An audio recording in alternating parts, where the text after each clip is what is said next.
La monotonie de ma vie quotidienne s'était installée comme une vieille couverture usée. Chaque matin, je me levais, préparais le café, et le bruit de la machine à café remplissait la cuisine vide. Mon mari, absorbé par ses propres pensées, ne semblait pas remarquer l'absence d'échange entre nous. Nous étions devenus des ombres l'un pour l'autre, des silhouettes floues dans un mariage qui avait perdu sa couleur. Toulouse continuait de vibrer autour de moi.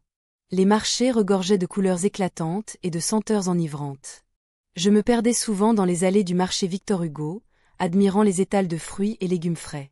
Mais même cette ambiance joyeuse ne suffisait pas à raviver la flamme éteinte entre mon mari et moi.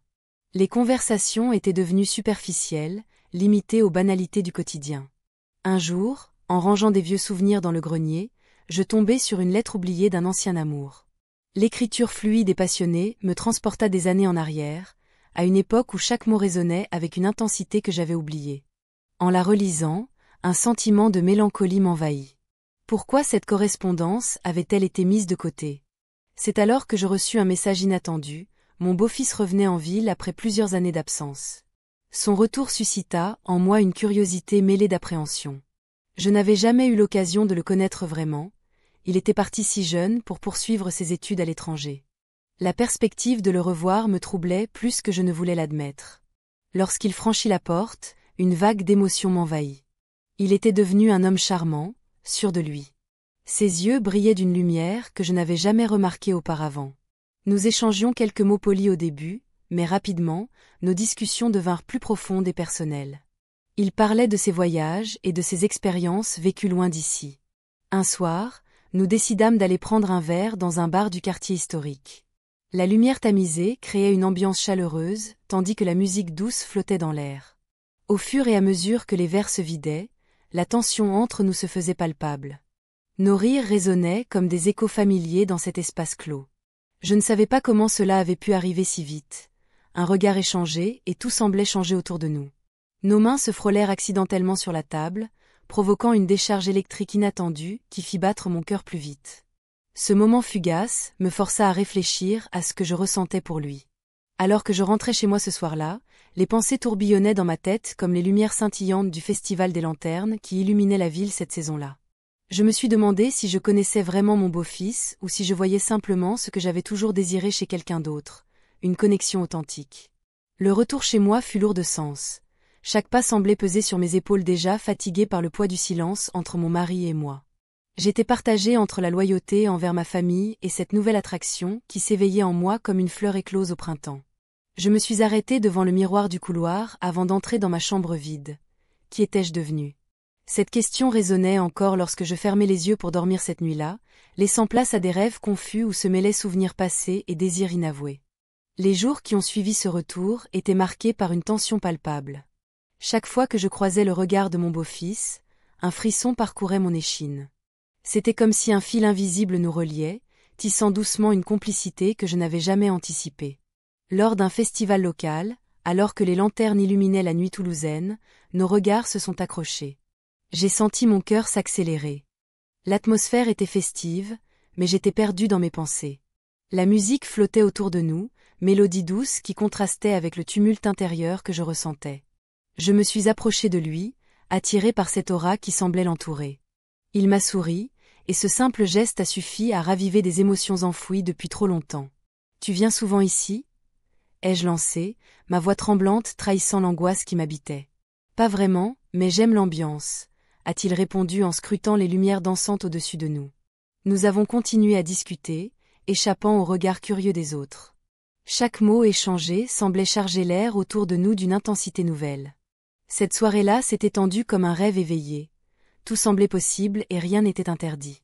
À un moment donné, il a pris ma main dans la sienne. Ce contact a été électrisant.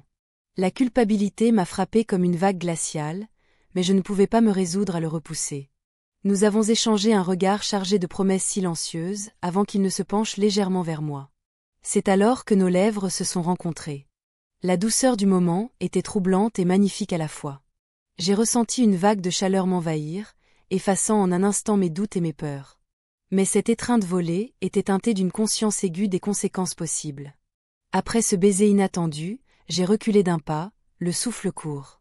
Je savais que cela changerait tout entre nous, il n'y avait plus de retour en arrière possible. Les festivités continuaient autour de nous, mais je ne pouvais plus entendre les rires ni voir les couleurs chatoyantes des lanternes. Je suis rentré chez moi avec le cœur lourd et l'esprit en ébullition. Le silence pesant de ma maison me semblait encore plus oppressant qu'auparavant. Mon mari était assis dans le salon, plongé dans son livre habituel, indifférent à mon tourment intérieur. « Tout va bien ?» a-t-il demandé sans lever les yeux. J'ai hoché la tête en feignant un sourire qui ne parvenait pas à masquer mon agitation intérieure. Je savais que chaque instant passé loin de lui me rapprochait davantage de ce secret inavouable. Les jours suivants ont été marqués par cette tension palpable entre mon beau-fils et moi-même. Chaque rencontre devenait un défi. Il fallait jongler entre la normalité apparente et l'éclat incandescent de notre liaison secrète. Nous avons commencé à nous croiser plus souvent sous prétexte d'activités familiales ou d'événements sociaux organisés par des amis communs. À chaque fois que je voyais mon beau-fils, j'étais tiraillée entre le désir ardent et la loyauté envers mon mari. Un soir au bar du quartier historique, où la lumière tamisée créait une ambiance intime propice aux confidences, j'ai senti qu'il était temps d'en parler franchement avec lui. « Que faisons-nous » ai-je murmuré alors qu'il se penchait vers moi pour éviter d'être entendu par les autres clients. « Je ne sais pas, mais je sens que quelque chose a changé » a-t-il répondu avec une sincérité déconcertante. Cette conversation a ouvert la voie à des réflexions plus profondes sur notre situation. Il était clair que nos sentiments grandissaient malgré nos efforts pour les réprimer. Pourtant, chaque instant passé ensemble était teinté d'une peur sourde, celle d'être découvert et des répercussions sur notre famille. Je n'étais pas prête à affronter cette réalité, l'idée même me terrifiait.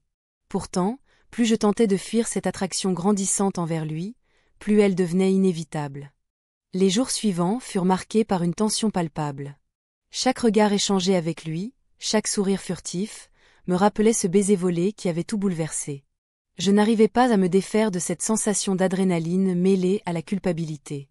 Le mariage, autrefois une routine rassurante, se transformait en un poids lourd à porter. Je me suis rendue au marché Victor Hugo, espérant que l'animation des lieux m'aiderait à oublier mes tourments. Les étals regorgeaient de fruits et légumes colorés, les cris des commerçants résonnaient dans l'air comme une mélodie familière. Pourtant, même ici, je ne pouvais échapper à mes pensées. Chaque fois que je croisais un homme qui lui ressemblait, mon cœur s'emballait. Le soir venu, je me suis retrouvée dans le bar du quartier historique. La lumière tamisée et la musique douce créaient une atmosphère propice aux confidences. Je m'y installai seule, espérant un moment de répit pour réfléchir. Mais il ne fallut pas longtemps avant qu'il n'apparaisse à ma vue. Il était là, avec son sourire désarmant et ce regard qui semblait voir au-delà des apparences. « Tu es venu ici souvent » demanda-t-il en s'asseyant à côté de moi. « Pas vraiment » répondis-je en feignant l'indifférence. Mais mon cœur battait la chamade. Nous avons discuté de banalités, mais chaque mot prononcé semblait chargé d'une signification plus profonde. À mesure que la soirée avançait, la proximité de nos corps devenait presque insupportable. L'envie de toucher sa main se faisait pressante. Soudain, il se pencha légèrement vers moi. Nos lèvres se sont rencontrées dans un coin isolé du bar, comme si le monde extérieur avait disparu. Ce baiser fut bien plus qu'un simple acte, il représentait tout ce que je ressentais depuis son retour. La passion refoulée explosait enfin à la surface. Mais cette intensité ne pouvait pas durer éternellement. Je savais qu'il y aurait des conséquences si quelqu'un venait à découvrir notre secret. Le poids de ma loyauté envers mon mari pesait lourdement sur mes épaules. Après ce moment volé, nous avons quitté le bar ensemble, marchant côte à côte dans les rues pavées de Toulouse sous les étoiles scintillantes. Le parfum des fleurs du jardin des plantes flottait dans l'air frais du soir, mais je ne pouvais pas profiter pleinement de cette beauté. Mes pensées étaient accaparées par les possibles répercussions sur ma famille. « Que faisons-nous maintenant » murmura-t-il finalement alors que nous nous arrêtions près d'une fontaine illuminée. Je ne savais pas quoi répondre. Une partie de moi voulait tout abandonner pour vivre cette passion naissante sans retenue. Mais une autre partie savait que cela pourrait détruire tout ce que j'avais construit jusqu'à présent. Je ne sais pas, finis-je par dire en détournant le regard vers l'eau qui scintillait sous la lumière des lampadaires. Nous restâmes silencieux un moment, chacun perdu dans ses pensées. Puis il brisa le silence, « Je ne veux pas te mettre mal à l'aise. » « Ce n'est pas ça, » protestai-je rapidement. Mes mots étaient sincères, mais chargés d'une confusion grandissante. En retournant chez moi ce soir-là, je réalisais que ma vie avait pris un tournant irréversible. J'étais prise au piège entre deux mondes, celui d'une vie familiale et celui d'une passion interdite qui menaçait d'exploser au grand jour. À mesure que les jours passaient après notre baiser au bar, je ressentais le besoin pressant de prendre une décision avant que cela ne devienne incontrôlable. Les obligations familiales pesaient lourdement sur moi et chaque instant passé avec lui était teinté d'une intensité nouvelle qui me terrifiait autant qu'elle m'attirait. Je savais qu'il fallait agir avant qu'il ne soit trop tard. Mais quel choix devais-je faire? Le matin s'est levé sur Toulouse, baignant la ville d'une lumière douce et dorée. Je me suis réveillée seule, le silence pesant dans la chambre. Le vide à mes côtés me rappelait la réalité de ma situation. Nous avions passé la nuit ensemble, mais le souvenir de cette intimité ne pouvait masquer la complexité de nos vies. Mon esprit était en ébullition, jonglant entre l'excitation de notre liaison secrète et la culpabilité qui me rongeait. Je me suis levée avec une décision en tête. Il était temps de parler, d'affronter cette situation qui ne pouvait plus durer. Les obligations familiales me pesaient comme une chape de plomb. Je savais que mon mari s'inquiétait pour moi, même s'il ne le montrait pas. Son regard distrait et ses préoccupations quotidiennes avaient créé un fossé entre nous, un fossé que je commençais à peine à réaliser. Je me suis préparée lentement, chaque geste empreint d'une tension sourde. Le parfum du café flottait dans l'air, tandis que je descendais les escaliers. J'ai croisé le regard de mon mari, assis à la table du petit déjeuner, son journal ouvert devant lui. Ses yeux se sont levés vers moi, cherchant quelque chose que je ne pouvais pas lui donner. « Tu as bien dormi ?» a-t-il demandé, sa voix marquée par une routine qui m'était devenue étrangère. « Oui », ai-je répondu en évitant son regard. L'angoisse montait en moi alors que je pensais à ce qui m'attendait plus tard dans la journée. Après avoir pris un café amer pour calmer mes nerfs, j'ai décidé d'aller au marché Victor Hugo pour réfléchir. Les couleurs vives des étals et les cris des commerçants formaient un contraste saisissant avec mon état d'esprit tourmenté. Les senteurs des produits frais m'entouraient, mais je n'arrivais pas à m'en réjouir. Tout en flânant parmi les stands, j'ai croisé une amie de longue date qui m'a saluée avec enthousiasme. Elle m'a entraînée vers un stand de fromage où elle a commencé à discuter des dernières nouvelles du quartier. « Tu sembles préoccupée », a-t-elle remarqué après quelques minutes de bavardage léger. Je n'avais pas envie de partager mes tourments intérieurs avec elle. « Juste un peu fatiguée », ai-je répondu en esquivant son regard insistant. Mais elle n'a pas lâché prise et a continué. « Tu sais, parfois il faut oser faire ce qui nous rend heureux. » Ces mots résonnaient en moi comme une cloche retentissante. Je savais qu'elle parlait sans connaître les détails de ma vie tumultueuse. Mais cette notion d'oser agir me hantait déjà depuis trop longtemps. J'ai remercié mon amie et me suis éloignée rapidement, consciente que je devais prendre une décision avant qu'il ne soit trop tard. Dans l'après-midi, j'ai retrouvé mon beau-fils dans un café près des jardins des plantes. La lumière du soleil filtrait à travers les feuilles des arbres, créant une atmosphère presque irréelle autour de nous. Il avait l'air détendu, mais ses yeux trahissaient une inquiétude sous-jacente. « Comment ça va ?» a-t-il demandé prudemment. J'ai hésité avant de répondre, « On doit parler. » Il a hoché la tête lentement, comprenant l'importance du moment.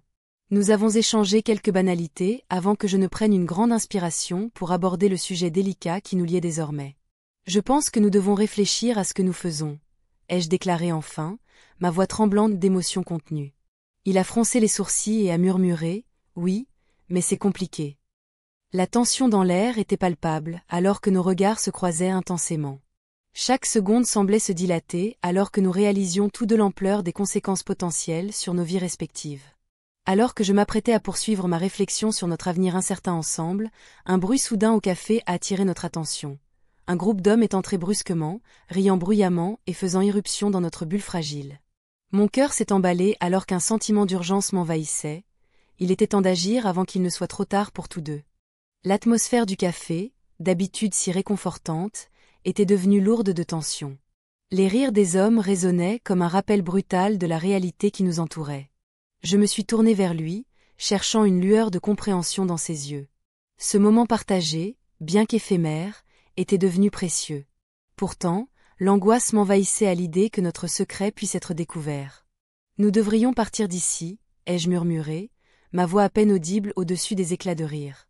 Il a hoché la tête, son regard inquiet scrutant la pièce.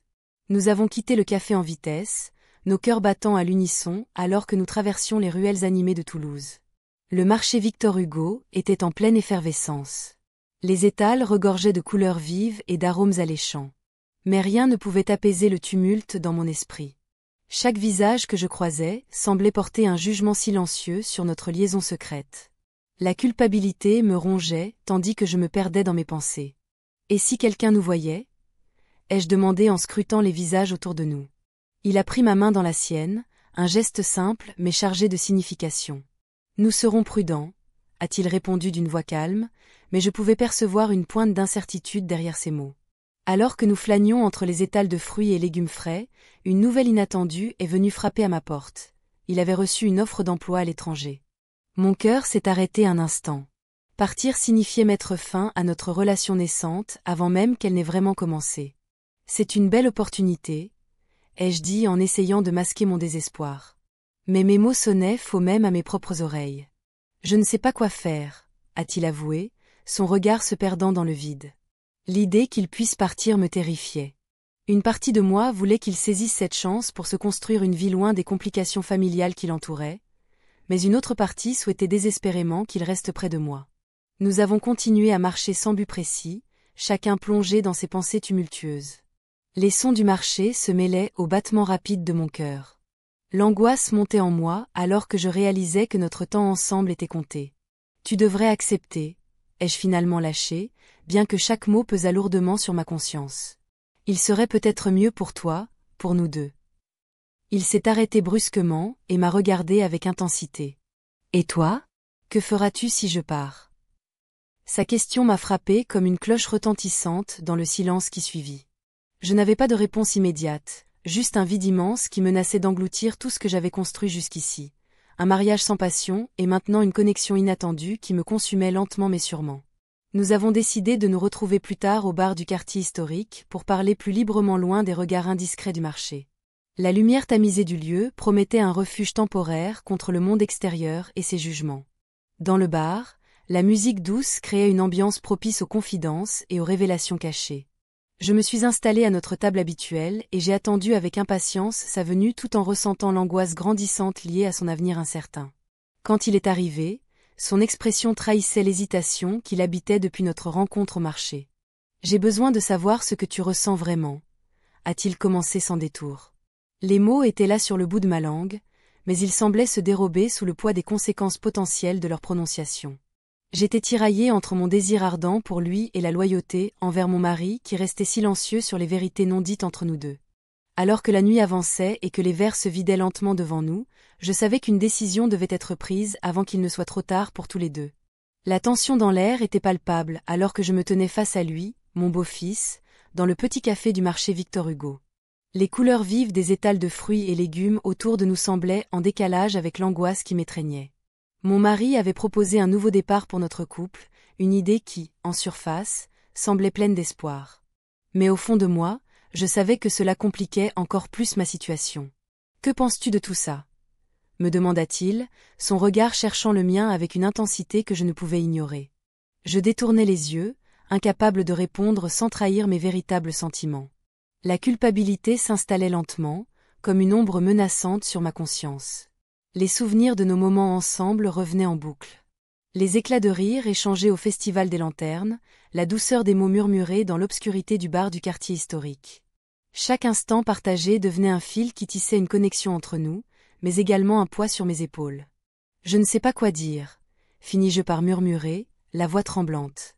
Je sentais le regard pesant de mon beau-fils sur moi, attendant une réponse qui pourrait changer le cours de nos vies. Il se leva brusquement, prenant quelques pas en arrière comme s'il tentait de se préserver d'une douleur inévitable. « On ne peut pas continuer comme ça, » dit-il finalement, sa voix chargée d'émotion. « Ce n'est pas juste pour toi ni pour lui. » Ces mots résonnaient en moi comme une cloche annonçant la fin d'une époque. Je réalisais alors que j'avais atteint un carrefour décisif. La passion que je ressentais pour lui était réelle et profonde, mais elle était aussi teintée d'un sentiment de trahison envers mon mari. Comment pouvais-je choisir entre cet amour naissant et la famille que j'avais construite?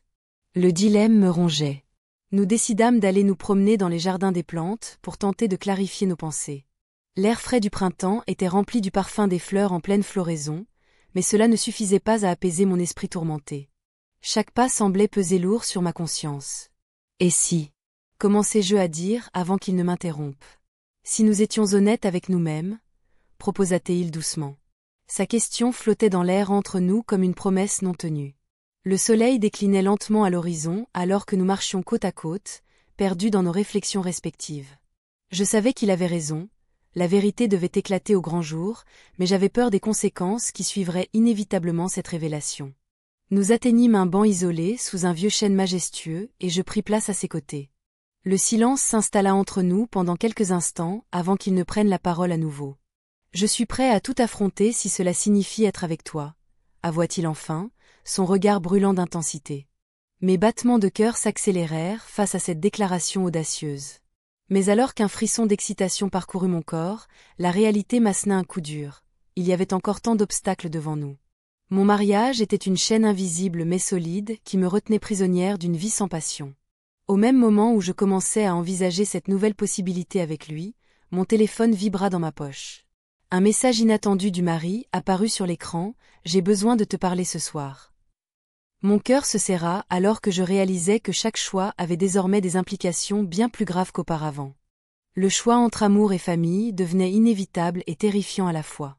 Je savais qu'il fallait agir rapidement avant que les événements ne m'échappent complètement et que les conséquences deviennent irréversibles. L'heure tournait et il était temps de faire face aux vérités cachées qui avaient trop longtemps été ignorées. La lumière du matin filtrait à travers les rideaux, révélant un désordre que je n'avais jamais voulu voir. Les souvenirs de la nuit précédente tourbillonnaient dans mon esprit, mêlant une douce euphorie à une angoisse palpable. Le beau-fils avait quitté l'appartement sans un mot, laissant derrière lui un vide que je ne pouvais ignorer. Les heures passaient lentement alors que je m'habillais, chaque mouvement me rappelant ce que j'avais fait. Je me dirigeais vers le marché Victor Hugo, espérant que l'effervescence de la foule pourrait m'aider à oublier mes tourments. Les étals débordaient de fruits colorés et de fromages odorants, mais tout cela me semblait lointain. Un vieux couple se tenait près d'un stand de fleurs, riant ensemble. Cela me frappa comme un coup de poing. Leur complicité était ce qui me manquait tant dans mon mariage. Mon regard se perdit dans les visages des gens qui passaient, chacun avec ses propres histoires et secrets. Je me sentais comme une étrangère dans ma propre vie. Soudain, une voix familière brisa mes pensées. C'était une amie d'enfance, souriante et pleine d'énergie. Elle s'approcha et commença à parler de ses projets pour le week-end. J'écoutais distraitement, son enthousiasme contrastant avec mon état d'esprit morose. « Et toi ? Qu'est-ce qui se passe ?» demanda-t-elle finalement, son regard perçant cherchant des réponses. Je fis un effort pour sourire, mais je savais qu'elle pouvait lire entre les lignes. « Rien de spécial », répondis-je en détournant le regard. Après quelques échanges banals, elle insista, « Tu sembles préoccupé. Tu peux tout me dire. » Je réalisai que je ne pouvais pas lui confier mes tourments. Comment expliquer cette attraction pour mon beau-fils ? Comment dévoiler cette relation secrète sans détruire ma famille ? Je pris une profonde inspiration et changeai de sujet. La journée continua à défiler alors que je tentais de m'occuper l'esprit avec des banalités.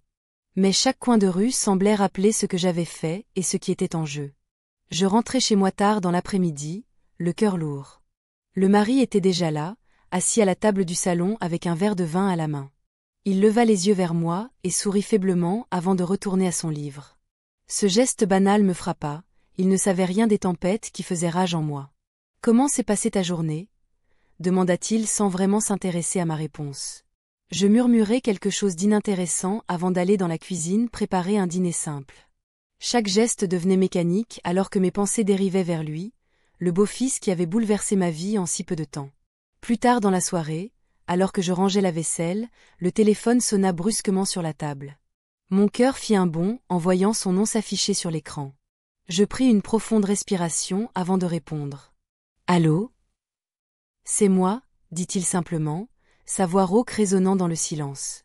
Un frisson parcourut mon corps à l'entente de sa voix familière. « Tout va bien ? » demandai-je, consciente du poids derrière ses mots.